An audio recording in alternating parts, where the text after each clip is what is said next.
Rio, um passeio pela história, com Milton Teixeira.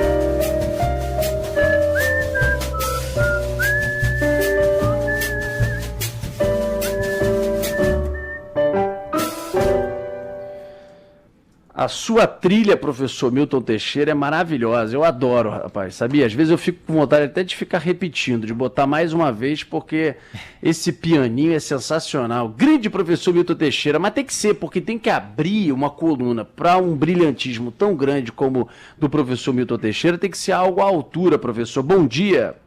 Bom dia, Rodolfo. Bom dia, Pinho. Bom dia, ouvintes. Não, é sempre um prazer falar com vocês, e essa trilha eu amo ela. Eu também. Professor, eu vou mudar um pouco aqui, a gente fecha com Cristo Redentor, que vai fazer 90 anos, mas eu queria que você falasse sobre as pedras portuguesas, né? A gente outro dia estava debatendo até esse assunto de pedras portuguesas, vira e mexe, não valorizam, a gente não tem profissionais preparados para isso, os caras mexem, adulteram. Outro dia estavam construindo, um hotel estava construindo uma estrutura em cima de pedra portuguesa na aula de Copacabana de maneira irregular, a gente denunciou, a prefeitura foi lá para retirar a estrutura. Conta um pouco dessa história das pedras portuguesas que tem tão a ver com o Rio de Janeiro, os calçadões de Burle Marx, aquelas ondas que a gente tem nas praias, e a estrutura toda que veio. Como que veio isso? Não é fácil manter também, né, professor? Não é fácil, inclusive tem gente que preconiza até o fim, porque o custo de manutenção dessas calçadas é altíssimo. É coisa para uma cidade bilionária, o que não é o caso do Rio de Janeiro. As pedras portuguesas, as calçadas de pedras portuguesas, falando melhor, né? Como não podia deixar de ser, surgiram em Portugal, em 1842. Quando tiveram uma boa ideia de pegar os presos da penitenciária e botarem para calçar as principais praças de Lisboa. E eles trabalhavam todos agrilhoados, trabalhavam todos acorrentados. Eles eram chamados de grilhetas. E surgiu esse desenho, que ninguém sabe quem inventou, o desenho das ondas, que tem um nome esse desenho, chama-se Mar Alto. E significa o encontro das águas do Rio Tejo com o Oceano Atlântico. Eles foram colocados nas principais praças de Lisboa e fez muito sucesso por lá. Aqui no Brasil, existem vários estados que disputam serem os pioneiros da aplicação dessas calçadas, mas eu acho que ninguém bate Manaus. Manaus, em volta do teatro, eles fizeram a calçada e está lá até hoje. É lindo, né? Oi? É lindo, né, professor? Ali é maravilhoso também, e é muito bem preservado, é um desenho original português. Aqui no Rio de Janeiro, a remodelação começou por volta de 1905, quando era prefeito Francisco Pereira Passos. Os primeiros trechos que ele colocou de pedras portuguesas foram na Avenida Central, que hoje é a Avenida Rio Branco.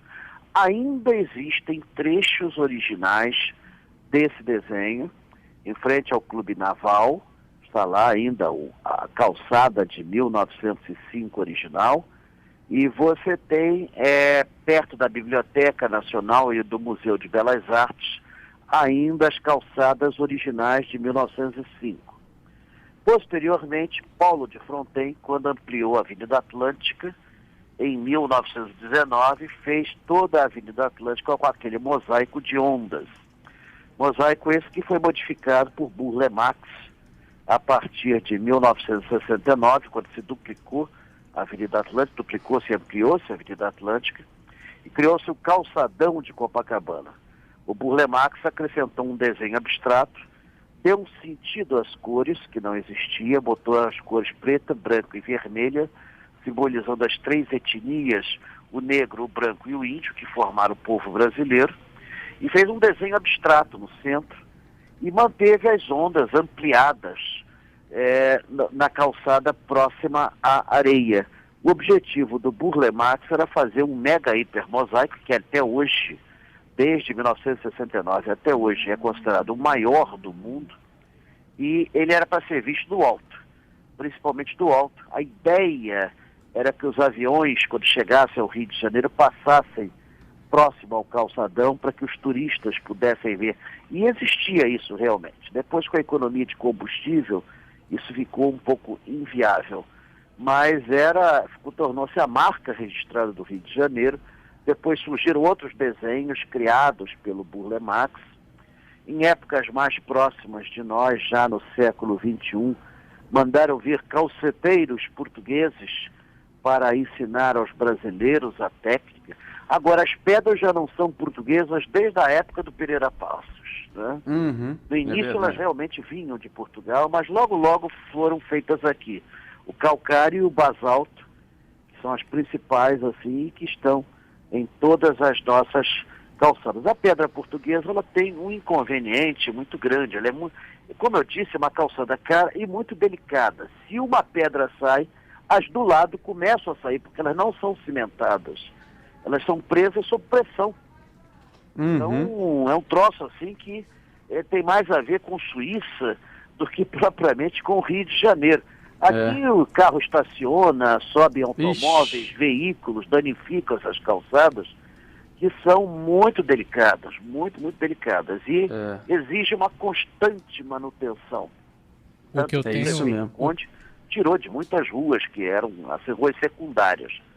Agora as que estão aí estão tombadas. O que eu tenho até percebido aqui em parte da Zona Sul, Botafogo, por exemplo, na Pasteur, que é aquela rua da mão inglesa, aqui perto da Band, é que em alguns pontos onde já tem ali há mais tempo uns buracos, faltando pedra portuguesa, e a prefeitura não vai lá repor, os próprios prédios síndicos têm colocado cimento para poder nivelar e evitar até que as pessoas tropecem, cause algum acidente, só que danifica todo o paisagismo, né? Mas o que algumas pessoas têm feito até arbitrariamente diante da falta de manutenção. Quanto às calçadas, eu não livro a prefeitura, não. Seja as de pedra portuguesa, seja as novas, estão todas elas umas bombas.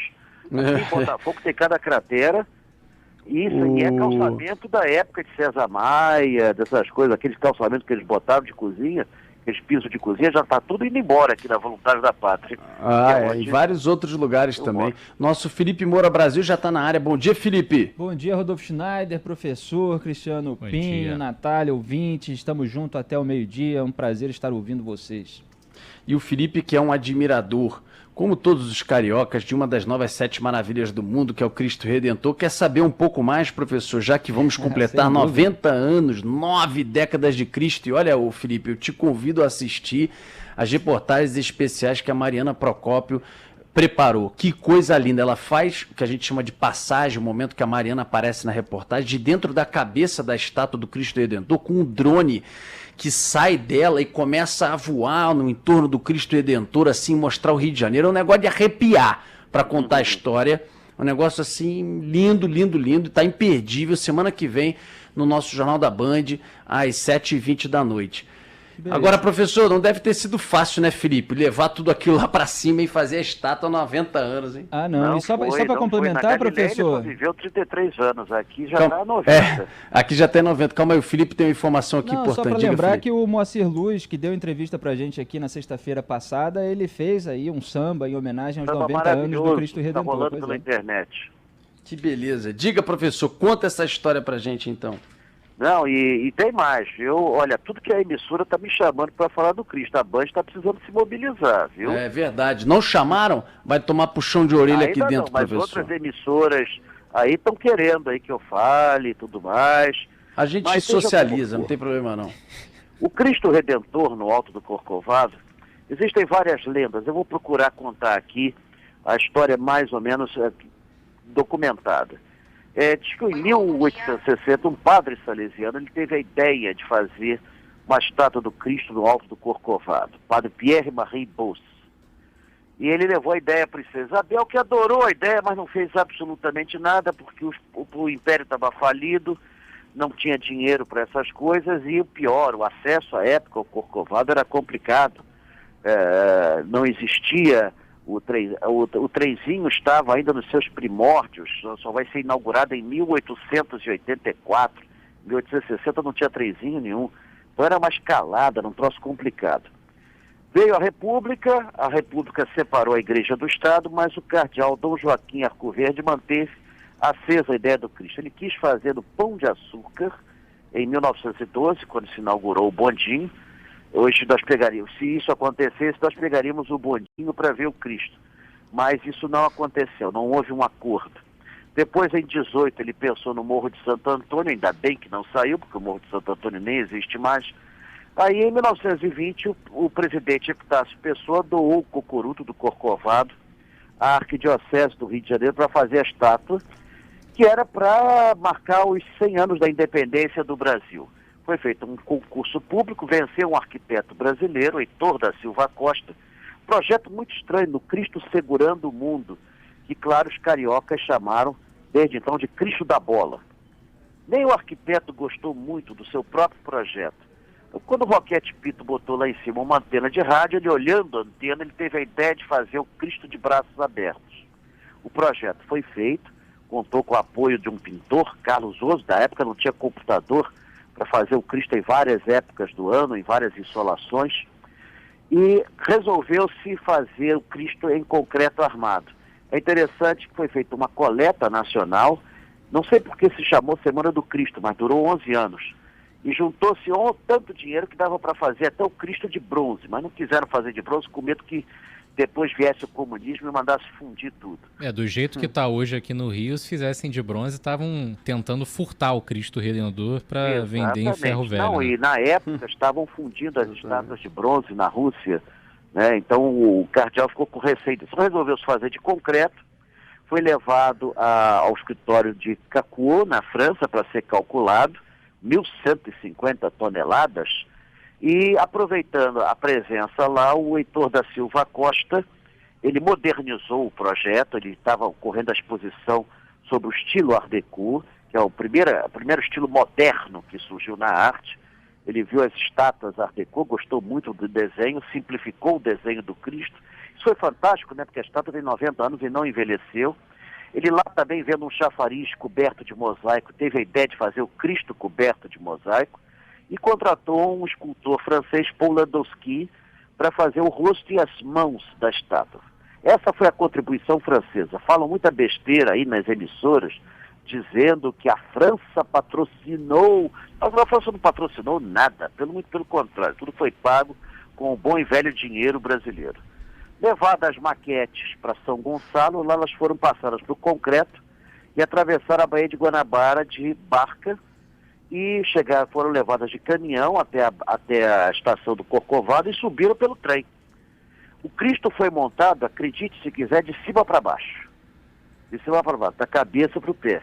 Foram construídos 3 postes gigantescos, com 2 deles cruzados, fazendo a cruz, e todas as peças foram fixadas nesse conjunto. Uma coisa bem moderna, um Lego bem moderno. Só a cabeça são 50 pedaços. Tudo em concreto armado. Todo ele foi revestido de pedra-sabão em homenagem a um aleijadinho, que em 1930 ia completar 200 anos de nascido. E era para ter sido inaugurado em 1930, mas a Revolução do Vargas atrasou a inauguração em 1 ano. Foi inaugurado no dia da padroeira, Nossa Senhora Conceição Aparecida, dia 12 de outubro de 31, pelo cardeal Leme, com a presença do presidente Getúlio Vargas, que causou muito constrangimento. Getúlio era ateu, né? Então o cardeal fez um discurso metendo a ronca no governo Vargas. Vargas foi muito político e não respondeu e fez um discurso neutro, muito tranquilo, e salvou os festejos do dia. Foi contratado o cientista Marconi para iluminar o Cristo, ele fez todo um maquinário, acionou lá da Itália e, olha, na hora não funcionou nada. Aqui foi um soldado brasileiro que puxou a chave e ligou a luz do Cristo na noite de 12 de outubro.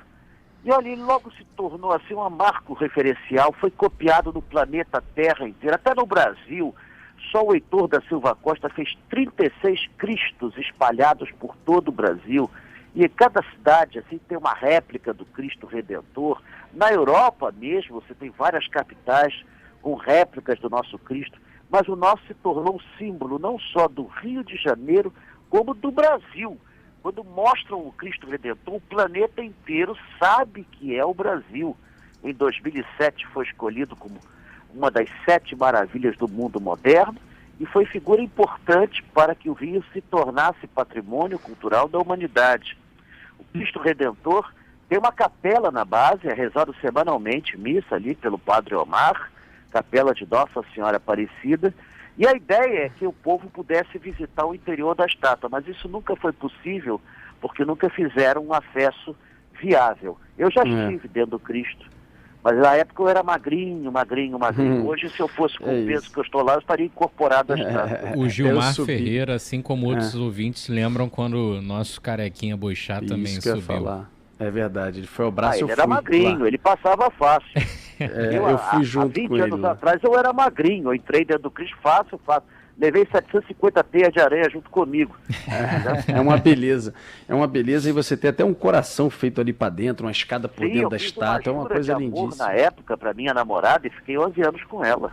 Viu, professor? Durou 11 pelo menos. Professor querido, um abraço para você, até semana que vem. Um abraço, estou indo para a Feira de Laranjeiras. Boa. E amanhã na Feira da Praça 15, está lá o grupo de choro que nós contratamos, está maravilhoso. Do Ronaldo Que da beleza. Conceição, nosso ouvinte. Arrebenta lá, professor. Sambe muito, um abraço. Todo. Obrigado. Obrigado por tudo. Um abraço. Prazer é nosso.